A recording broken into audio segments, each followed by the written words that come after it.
When is it a good idea to have a forensic accountant in divorce? That's a question I get asked a lot.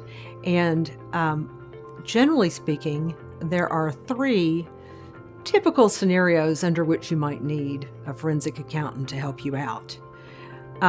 First of all, if you think your spouse is hiding money in some way, that's a pretty good sign that you need a forensic accountant to go in and look at the checks that have been written, if anybody writes checks these days, to look at the payments that have been made, to look at the credit cards have been used, to look and see if wire transfers have gone out and things of that nature. The second scenario is if you have or your spouse has a small family business, or a large family business for that matter.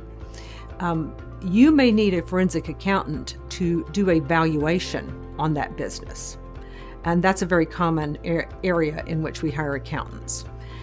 The third situation in which you might need a forensic accountant to work on your case is a situation in which either you or more typically your spouse is alleging separate property, and it's a situation in which that separate property is financial in nature, such as bank accounts, stock accounts, various kinds of securities accounts.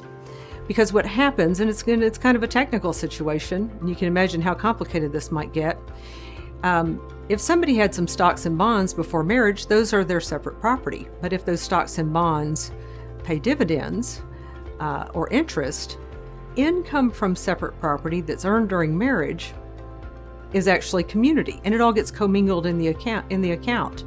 The only way to really separate that out is to have an accountant examine each and every statement. But with a very large account, it's worth it to hire that forensic accountant to establish the separate nature, or if you're on the other side of it, to hire the forensic accountant to refute those claims of separate property.